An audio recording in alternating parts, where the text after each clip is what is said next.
Hello and जय हिंद student. Welcome once again to your own channel sir Tarun Rupani. और ये नए अंदाज में आज मुझे देखेंगे आप। हाँ, फुल स्क्रीन बोर्ड पे नहीं बल्कि डेस्कटॉप बोर्ड पर आपके साथ आज करने जा रहे हैं आईसीएसई हिस्ट्री का important chapter the Mauryan empire. हाँ, अगर आपको किसी ऐसे राजा के बारे में जानना है और जो न सिर्फ संपूर्ण भारत में रूल करता था बल्कि इसने भारत की सोच दुनिया तक पहुंचाई, भारत का रिलीजन धर्म पूरे विश्व तक पहुंचाया, तो चलिए स्टडी करते हैं द मौर्यन एज के बारे में। मौर्यन राजा कैसे हुआ करते थे और कौन उसमें प्रमुख राजा थे। सबसे पहले आते हैं कि मौर्यास के बारे में जानें। तो मौर्यन एम्पायर को स्टेब्लिश किया 4th सेंचुरी में किसने? Chandragupta Maurya, founder of the Mauryan dynasty. और चंद्रगुप्त मौर्य ने एक विशाल सेना बनाई और इस राज्य को बनाया, इस एम्पायर को खड़ा किया। चंद्रगुप्त मौर्य से पहले नंदा डायनेस्टी मगध को रूल करती थी। याद रखिएगा, जब हम मगध की बात करते हैं तो हम बात करते हैं करंट में जो बिहार है, हाँ, उसकी बात कर रहे हैं।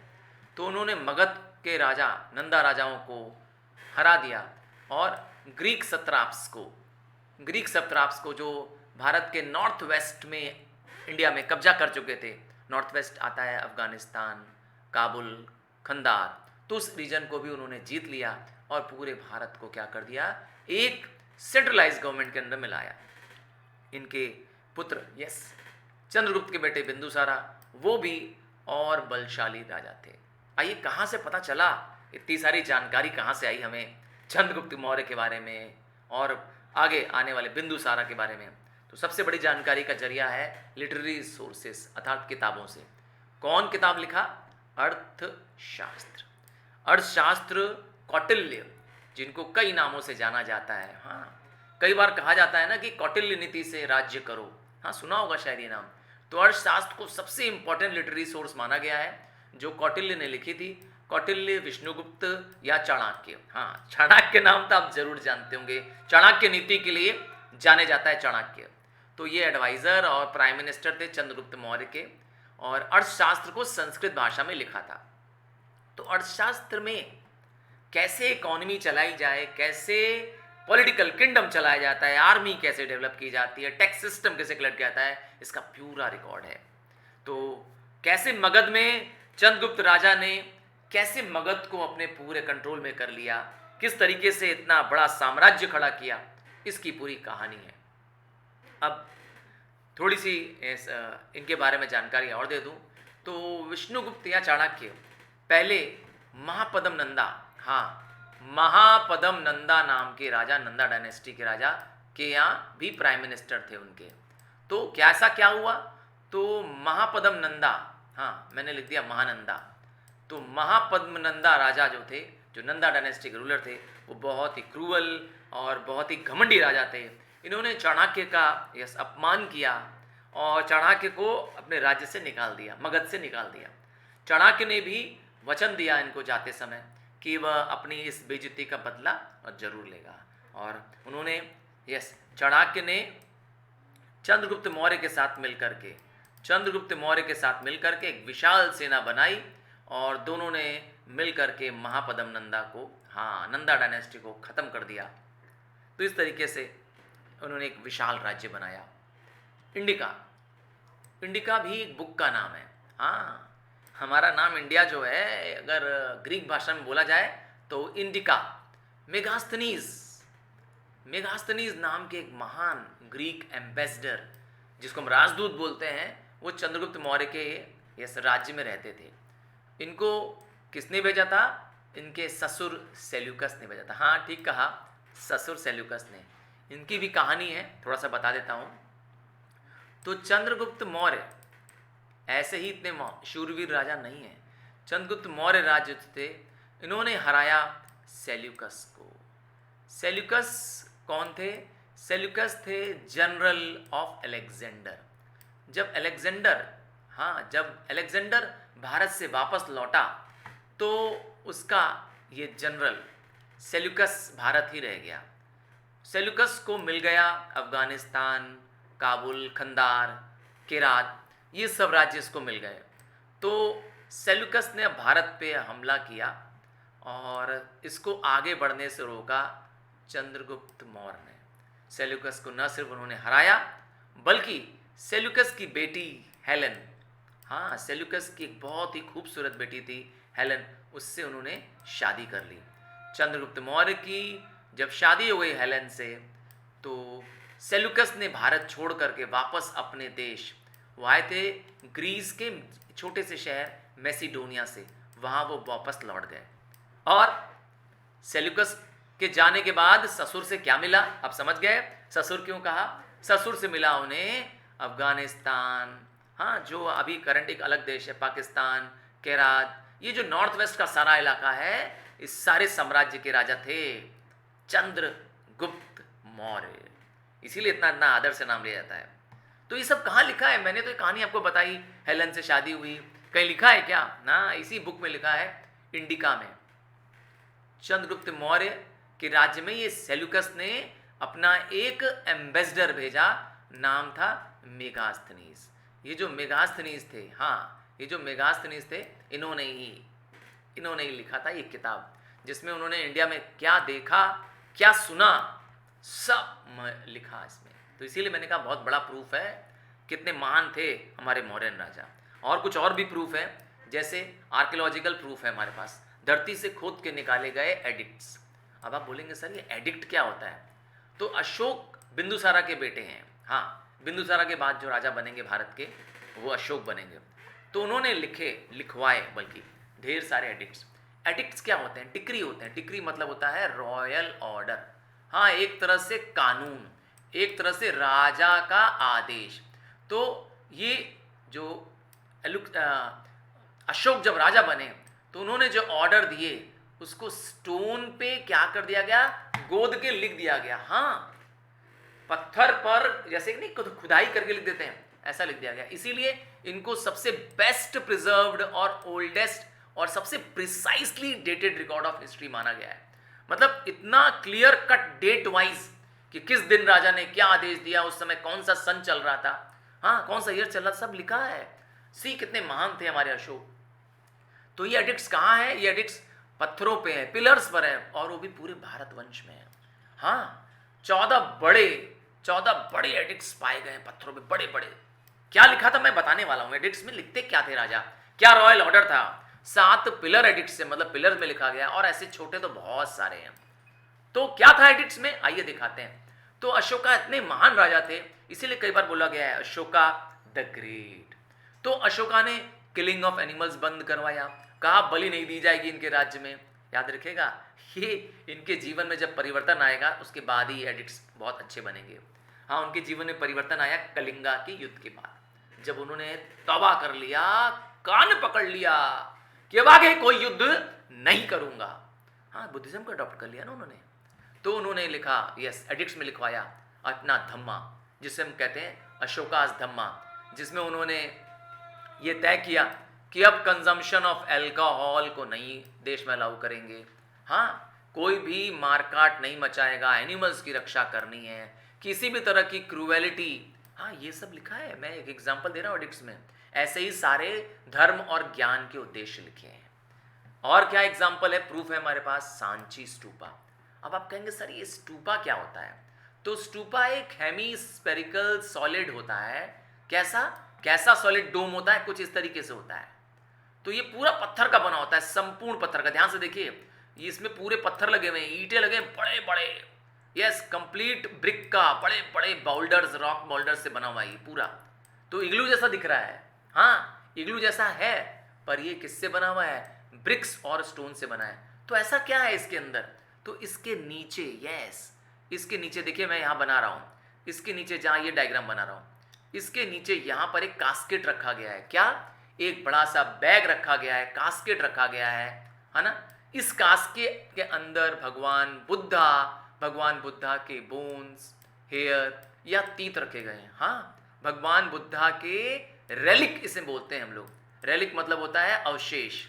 हाँ जब भगवान के शरीर के अंग क्यों रखे गए हैं, ताकि भगवान बुद्धा का यह स्पिरिचुअल बॉडी नजर आए। तो यह स्तूपा क्या है, एक तरह से भगवान बुद्ध का शरीर है। इसके लिए शरीर का एक अंग इसमें जमीन के अंदर रख दिया गया है और उसके ऊपर बड़ा सा हेमिस्फेरिकल डोम बना दिया गया है। ऐसे क्या एक है, दो है? नहीं, 84,000 स्टूपाज हैं। उनमें से सबसे बड़ा स्टूपा है ये सांची स्टूपा। सांची एक शहर का नाम है, अशोका जी ने इसे बनवाया था। ये भोपाल में कोई रहते हैं क्या मेरे सुपरस्टार्स? हाँ, अगर आप भोपाल में रहते हैं तो प्लीज़ मुझे ज़रूर बताइएगा कि अगर आप सांची स्टूपा विजिट किए कि नहीं किए। नहीं किए होंगे तो जाइएगा, ज़रूर देखिएगा। तो खास बात क्या है स्टूपा की? इसमें 4 बड़े बड़े दरवाजे हैं जो चारों दिशाओं के एंट्रेंस गेट हैं। हाँ, बहुत खूबसूरत से इसके पिलर्स हैं जिससे ये दरवाजे बनाए गए हैं। सब रॉक के बने, रॉक कट पिलर्स हैं। और क्या खास बात है, इसके जो पैनल्स हैं पिलर के, इसमें बुद्धा की लाइफ, बुद्धा के टेल्स, जताका की स्टोरीज बनी हुई हैं इसमें। हाँ, इसमें भगवान बुद्धा का कई रूप बना हुआ है यहाँ पर, इनमें, इन इन इन इन गेटवेज में। तो बहुत ही महान स्टूपा है हमारे भारत का सांची स्टूपा। तो इससे भी पता चलता है मौर्यन एम्पायर के बारे में। आइए चंद्रगुप्त मौर्य के बारे में थोड़ा और जानें। तो मैंने बताया चंद्रगुप्त भी मौर्यन बनने से पहले नंदाज, यस, पहले मौर्यन डायनेस्टी नहीं थी, पहले नंदा डायनेस्टी थी, उनके यहाँ काम करते थे। और मैंने बताया चंद्रगुप्त एक निडर लीडर थे और इनकी मुलाकात जब चाणक्य से हो जाएगी, जिनके साथ नंदाउस ने बहुत बुरा बर्ताव किया था, उनका अपमान किया था भरी सभा में, तब से दोनों मिल गए, चंद्रगुप्त मौर्य और चाणक्य। आइए, इनका बेटा आएगा बिंदुसारा। बिंदुसारा अपने पापा चंद्रगुप्त मौर्य की तरह ही एक महान शासक था। इनको नाम दिया गया स्लेयर ऑफ फोज। स्लेयर मतलब होता है मारने वाला, फो मतलब होता है एनिमीज, शत्रुओं का नाश करने वाला। हाँ, बिंदुसारा। इन्होंने भी भारत के बड़े बड़े हिस्सों को कब्जा कर दिया और 16 बड़े राज्यों को हराकर अपने राज्य में शामिल कर दिया। इनके राज्य में दौरान जब ये राजा थे तो इनके राज्य में तक्षशिला जो हिस्सा था वहाँ बगावत हुई, पर उसकी बगावत को शांत कर दिया उनके बेटे अशोक ने। हाँ, आगे जाके जिसे हम क्या कहेंगे, भारत का सर्वोत्तम राजा। यस, इंडिया में इनसे अच्छा राजा, इससे गुड करेक्टर वाला राजा कोई नहीं देखा गया, इसीलिए कई बार उसको बोला गया अशोका द ग्रेट। हाँ, आपको इनकी एक बस दास्ता बता दें कि अशोका ने ही जो पिलर बनाए, हाँ, जो आपके कॉइन्स में जो हमारा नेशनल एम्बलम दिखता है ना, वो चक्र दिखाई देता है, 4 शेर दिखाई देते हैं, लॉयंस दिखाई देते हैं जी। कभी ध्यान दीजिएगा अपने नेशनल एम्बलम में, सारे कॉइन्स एंड करेंसीज में बने होते हैं। तो ये अशोक स्तंभ है, याद रखिएगा, सारनाथ पिलर है ये। तो अशोका ने ही बनाया। तो अशोका जब राजा बने तो उन्होंने अब टाइटल ली देवन प्रियम, मतलब the beloved of the gods, या प्रियदर्शी द ब्यूटीफुल वन। तो अशोका ने कभी भी यस वॉर रोका नहीं, वो लगातार युद्ध लड़ते रहे और भारत के हर एक हिस्से को जीत लिया। तो बचा कौन? बचा एक राज्य, कलिंग। हाँ, आपके लिए अब क्वेश्चन आ रहा है, यस, आपको बताना है what is the modern name of the Kalinga, या विच इंडियन स्टेट, आपको बताना है। देखूंगा मैं कमेंट में कि मेरे कितने सारे हाँ राइजिंग स्टार्स कमेंट लिखते हैं मुझे। तुम कलिंग राज्य किस मॉडर्न आज इंडियन स्टेट को कहा जाता है? तो इस कलिंगा को जीतने में उन्होंने पूरी ताकत लगा दी। कलिंगा उस समय बहुत ही बड़ा राज्य हुआ करता था। कलिंगा के पास भी एक बहुत बड़ी विशाल सेना थी, भयंकर सेना थी। अशोका को यहाँ पे बहुत टफ मुकाबला मिला, पर जीत अशोका की हुई। पर इसमें हार हो गई अशोका के मन की। अशोका का निराशा, अशोका की हताशा इस वॉर में मिली। अशोक जीत जरूर गए थे, पर बहुत नुकसान के बाद, लाखों लोगों के जान जाने के बाद। इसी से अशोका ने तौबा कर लिया। हाँ, आगे कोई युद्ध नहीं करेंगे, और उन्होंने उपागुप्ता नाम के एक बुद्धिस्ट सेंट के पास गए और उन्होंने अपने आप को बुद्धिज्म में कन्वर्ट करा लिया। बुद्धम शरणम गच्छामि जी। अब आता है कलिंगा वॉर का क्या इफेक्ट पड़ा, तो मैंने बता ही दिया। कलिंगा वॉर ने उनके पूरे जीवन को बदल दिया। कलिंगा में आई तबाही से उसका पर्सनल और पॉलिटिकल लाइफ बुद्धा जी की पूरी बदल गई। इन्होंने वॉर लड़ने से, कॉन्क्वेस्ट बाय फोर्स, जिसका बुकिश वर्ड है भैरी घोषा, ये करना बंद कर दिया। Ambition of victory of all direction, अर्थात सब दिशाओं को जीतना, दिग्विजय, इसको भी उन्होंने त्याग दिया। अब दिग्विजय का उनका सपना खत्म। और पॉलिसी ऑफ रिलीजन, धर्म घोषा, तो ये सारी अच्छी चीज़ें उन्होंने अपना ली। इसीलिए मैंने कहा ना, अशोक राज्य के दौरान, जब तक अशोक राजा थे, भारत का राज्य बहुत विशाल था। अशोका की पर्सनल जिंदगी भी चेंज हो गई। उन्होंने हंटिंग करना छोड़ दिया, मीट खाना छोड़ दिया, इवन लग्जरी का जीवन, राजाओं की ऐश आराम की जिंदगी त्याग दी। और अशोका ने बुद्धिज्म को ही अपने देश का अब धर्म घोषित कर दिया। और घोषित भी नहीं किया, बल्कि इसके प्रचार प्रसार में खुद लग गए। उन्होंने जो जेल में अपराधी होते थे, उनको अब जेल के बाहर खेती के कामों में लगा दिया, जिससे देश में अनाज की पैदावार बढ़ी, देश की प्रॉस्पेरिटी आ गई। हाँ, आपको बता दूं, अशोका ने अपनी बेटी और अपने बेटी मालविक मित्रा और बेटी संघमित्रा को उन्होंने भेज दिया, हाँ, सिलोन, जावा, सुमात्रा, क्या करने के लिए? बुद्धिज्म का प्रचार करने के लिए। आपको एक इंपॉर्टेंट बात बता दूं, हमारे भारत से ज़्यादा बुद्धिस्ट दुनिया में हैं। चाइना बुद्धिस्ट कंट्री, जापान, जावा, कंबोडिया, नहीं मालूम था आपको ना? हाँ, तो ये सब अशोका जी की देन है। अशोका का राज्य मैंने बता दिया। अशोका का राज्य यहाँ हिंदू कुश से, देखिए यहाँ पर मैप पे देखिए, हिंदू कुश से शुरू होता है और नीचे, यस, हिंदू कुश से शुरू होता है, नीचे इंडिया के, यस, कॉर्नर तक, देखिए सदर्न स्टेट्स तक जाता है। बहुत ही महान राज्य था इनके पास। आइए, कुछ खास बात अशोकन एडमिनिस्ट्रेशन की। जो सबसे बड़ी बात, इससे पहले कोई भी भारत का राजा पैन इंडिया करेक्टर, ये क्या होता है? पूरे भारत को, संपूर्ण भारत को अगर कोई एक गवर्नमेंट एक नियम से चलाए ताकि पूरे देश में यूनिटी महसूस हो, तो उसे कहेंगे पैन इंडिया। हाँ, संपूर्णता की भावना, कंप्लीट वननेस की फीलिंग आना कि हम सब एक हैं, भले कश्मीर में रह रहे हो, गुजरात में रह रहे हो, यूपी में रह रहे हो या केरला में रह रहे हो, हम भारतवासी हैं। ये पैन इंडिया नेचर देना, यही सबसे बड़ी विशालता, महानता थी मौर्यन एम्पायर की। ध्यान दीजिएगा, पैन इंडिया का क्या फ़ायदा मिलता है? पैन इंडिया से छोटे छोटे स्टेट्स बनने की ज़रूरत नहीं पड़ती है। अब छोटे राज्य नहीं बढ़ेंगे, बड़े विशालकाय राज्य बनेंगे, और तो और इनके ट्रेडिंग लिंक्स फॉरेन कंट्रीज से बनेंगे। देखिए, भारत बड़ा देश है, तो दूसरे देश भी हमसे क्या करना चाहते हैं? संबंध रखना चाहते हैं, और अगर कोई बड़ा राजा होगा तभी ऐसा हो पाएगा। इससे भारत एक स्ट्रांग और एक पावरफुल राजा के रूप में जाना जाने लगा। और इससे और फायदा हुआ कि मौर्यन राजाओं का जो फॉरेन अटैक था, एग्रेशन मतलब होता है अटैक, है ना, जो फॉरेन अटैक हो रहा था, फॉरेन वॉर्स हो रहे थे, उनको बहुत आसानी से वो जीत ले रहे थे, क्योंकि वह पूरे भारत को एक होकर चल रहे थे। आइए, क्या खास बात है मौर्यन के एडमिनिस्ट्रेशन की? तो मैंने बताया, आपको एडमिनिस्ट्रेशन के बारे में जानना है तो आप चंद्रगुप्त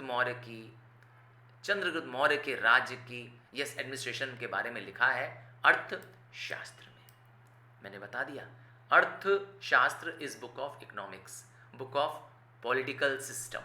इसमें बताया गया है कि कैसे पॉलिटिक्स की जा सकती है, कैसे एडमिनिस्ट्रेशन किया जाता है। आपको एक और खास बता दूं कि आज भी दुनिया भर के लोग इस किताब को पढ़ते हैं और राज्य का चलाने के नए नए नुस्खे, नए नए जानकारियां से मिलती हैं। आइए देखिए, सिविल एडमिनिस्ट्रेशन कैसा था। तो देश में दो तरह के गवर्नमेंट थी, सेंट्रल गवर्नमेंट और प्रोविंशियल गवर्नमेंट। जैसे आज हमारे यहाँ है सेंट्रल गवर्नमेंट, यूनियन गवर्नमेंट और स्टेट गवर्नमेंट। सेंट्रल गवर्नमेंट में कौन था? सेंट्रल गवर्नमेंट में अलग अलग रैंक्स के मंत्री हुआ करते थे। राजा को सुप्रीम पावर है, आप जानते ही हैं, राजा भगवान की तरह होता था और उसकी पोस्ट हेरिडिटी होती थी। और किंग को एडवाइस करता था उनका काउंसिल ऑफ मिनिस्टर, जिनको कहते हैं मंत्री परिषद। और इस मंत्री परिषद के हेड थे प्राइम मिनिस्टर। और आपने जान लिया है प्राइम मिनिस्टर कौन थे? चाणक्य। चाणक्य हिंदी वर्ड है, तो चाणक्य विष्णुगुप्त जिसको कहते हैं हम लोग, यही इनके प्राइम मिनिस्टर थे। इस काउंसिल ऑफ मिनिस्टर्स में कौन कौन हुआ करते थे? इनमें से एक होते थे चीफ पुजारी। अब समझ गए, पुजारी मतलब पूजा पाठ कराने वाले। इनको कहते हैं पुरोहित।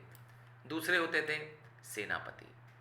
सेनापति, हाँ भाई, सेना का कमांडर, राजा को यह सलाह देने वाला है, युद्ध में राजा का सपोर्ट में खड़ा होने वाला है, सेना को कंट्रोल करने वाला है।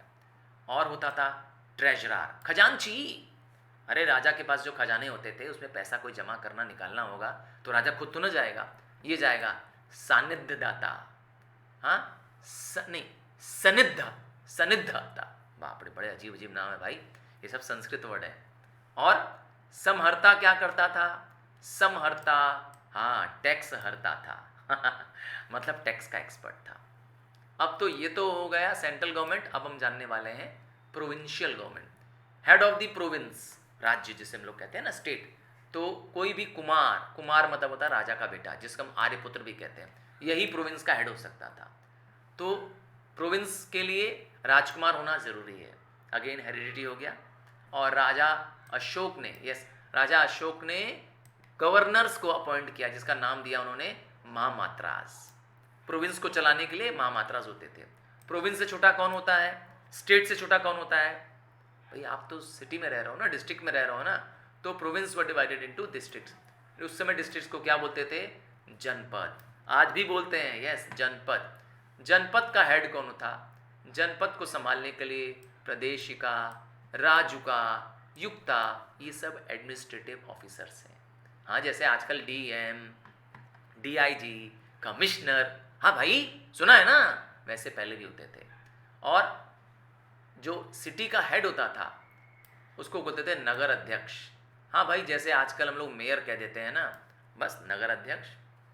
रेवेन्यू सिस्टम, कैसे सरकार टैक्स कलेक्ट करती थी, लगान लेती थी, लैंड टैक्स कैसे लेती थी। हाँ, रेवेन्यू मतलब टैक्स होता है, याद रखिएगा। आम भाषा में मैंने कहा लगान। तो सरकार की कमाई सबसे मेन लगान से ही आती थी, टैक्स से आती थी। सरकार 1/6 या 1/4, कितना, 1/6 या 1/4 टैक्स के रूप में लेती थी। दो बड़े टैक्स और थे इस लैंड टैक्स के अलावा, लैंड रेवेन्यू के अलावा। क्या था? बाली और भाग। हाँ, बाली या बली भी कह सकते हैं। इनका जिक्र अशोका के एडिक्ट्स में भी मिलता है। पहले भागा के बारे में बताते हैं। भागा क्या होता है? भागा is the charge on the agriculture produce and the cattle at a rate of 1/6। मतलब 1/6 ऑफ द एग्रीकल्चर प्रोड्यूस आपको देना पड़ेगा। और दूसरा था बाली। बाली जोर जबरदस्ती से नहीं होता था, एक तरह का रिलीजियस ट्रिब्यूट होता था। ये आपकी इच्छा से था, आप कितना दान देना चाहते हैं। अच्छा, चंद्रगुप्त मौर्य एक बहुत ही समझदार राजा थे, बहुत ही अच्छे राजा थे। इसने अपने पूरे राज्य में सिपाहियों को, हाँ, स्पाइस मतलब खुफिया पुलिस को छोड़ रखा था, ताकि वह पता करती रहे राज्य में क्या चल रहा है। और यह सारी जानकारियाँ डायरेक्टली चंद्रगुप्त मौर्य को, राजाओं को मिलती थी। कुछ मिलिट्री के बारे में बता दूं इनके बारे में। इनके पास इन्फेंट्री, पैदल सेना, कैवेलरी, घुड़सवार सेना, एलिफेंट एंड चैरियट, हाथी की सेना और रथों की सेना भी थी। देखा, बहुत बड़ी विशालकाय सेना थी। 6 लाख पैदल चलने वाले सैनिक, 30,000 घुड़सवार सैनिक, हाँ घोड़े पे सैनिक, 9,000 वॉर एलिफेंट्स। बाप रे, आप जस्ट इमेजिन करिए कितने महान, कितनी ताकतवर सेना के साथ चंद्रगुप्त मौर्य चल रहे थे। और 8,000 रथों वाली यस सैनिक और सिपाही भी थे। आपने महाभारत का यह सीन देखा होगा, इसमें श्री कृष्ण अर्जुन रथ में आते हैं, याद है ना, बस वो चैरियट होता है। चैरियट मतलब रथ में, समझ गए। आइए, एक इंपॉर्टेंट टॉपिक आ रहा है, अशोका धम्मा। तो अशोका ने कोई धर्म नहीं फैलाया, ये कोई धर्म नहीं है, याद रखिए, ये बस कॉमन कोड ऑफ कंडक्ट है। मतलब आप जीवन कैसे जिए, जीवन में क्या सद्गुण अपनाएं, क्या मॉरल वैल्यूज होनी चाहिए आपकी। हाँ, ये बहुत सारे आपको आते भी होंगे, देखिएगा, मैं भी बताऊंगा। और ये कोई धर्म, कोई नया रिलीजन नहीं शुरू किया अशोका ने, बस उन्होंने कैसे जीवन जिया जाए। हाँ, बहुत सारी चीज़ें मैंने कहा तुम खुद करते भी हो आज, अशोका का धम्मा आज भी हम फॉलो कर रहे हैं। जैसे उनमें से एक प्रिंसिपल है, बड़ों का आदर करना, बच्चों को प्यार करना, एकदम हम लोग करते हैं। अहिंसा करना, किसी पे वार न करना, वायलेंस न करना, अच्छे कर्म को सबसे बड़ा बताया गया है। गुड कर्मा तो सब में, आप देखिए बुद्धिज्म में पढ़िए, उसमें गुड कर्मा के बारे में बोला है, कह रहा मुक्ति पानी है, मोक्ष पानी है, सेल्वेशन पाना है तो अच्छे कर्म करो। जैनिज्म में भी यही है, हमारे हिंदू धर्म में भी यही है। मुक्ति का रास्ता एक ही बताया गया है, सत्कर्म। चलो, ये तो हम जानते हैं, कहेंगे आप। रिस्पेक्ट ऑफ ऑल रिलीजन, सब धर्मों को इज्जत दो, आदर दो, और दिखावा मत करो, रिचुअल्स का दिखावा। हाँ, बहुत सारे लोग क्या करते हैं, धर्म के नाम पे जो दिखावा करते हैं, इसको ये लोग मना करते हैं। क्या हुआ अशोका के धम्मा का, उसके राज्य में क्या इफेक्ट पड़ा, और आज भी मैंने कहा अशोका का धम्मा पूरी दुनिया मानती है। अच्छे वैल्यूज़ हैं सारे, देखिए मॉरल वैल्यूज़ हैं, याद करने की जरूरत नहीं है, आपको याद है ये सब। तो रिलीजियस यूनिटी सिखाता है अशोका का धम्मा, सिखाता है कि सभी धर्मों के लोग एक साथ मिलकर रह सकते हैं आपस में वैर भाव किए बिना। हमें मॉरल वैल्यूज सिखाता है, हमें अच्छा जीवन जीना सिखाता है। और इनकी वजह से ही क्या हो गया, युद्ध, अपराध खत्म। क्योंकि जब लोग मॉरल करेक्टर के बन जाएंगे, चोरियां बंद हो जाएंगी, अपराध बंद हो जाएंगे, बेईमानियां बंद हो जाएंगी, क्योंकि इसमें बताया है ना धम्मा में, अच्छे करेक्टर का आदमी बनना है आपको। और तो और पब्लिक वेलफेयर अब सरकार का सबसे मेन हिस्सा बन जाएगा। अब कोई भी गवर्नमेंट कॉन्क्वेस्ट या वॉर्स नहीं करेगी, युद्ध नहीं करेगी, बल्कि राजा के भी सारे मंत्री अब सिर्फ पब्लिक वेलफेयर या पब्लिक वर्क स्कीम्स में पैसा लगाएंगे, ध्यान लगाएंगे। तो this brings to the end of the chapter. मैंने कहा था ये चैप्टर इजी है, इंपॉर्टेंट है, और शायद आपको मुझे लगता है बहुत याद भी नहीं करना पड़ेगा मेरे एक्सप्लेनेशन के बाद। सो मैं चाहूँगा मेरे rising star please please please मुझे सपोर्ट करें, अपने फ्रेंड्स क्लासमेट्स को शेयर करें। बहुत बहुत बहुत बहुत ज़रूरत है आपके प्यार की, आपके विश्वास की। ये नोट्स मैं अवेलेबल करा दूंगा आपको जी। आप टेलीग्राम चैनल पर ज्वाइन कर जाएं, या आप ज्वाइन कर सकते हैं हमारे व्हाट्सएप ग्रुप में, नाम होगा rising stars.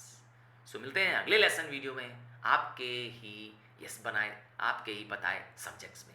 Thank you and love you and God bless you. याद रखिएगा, सपोर्ट बहुत ज़रूरी है।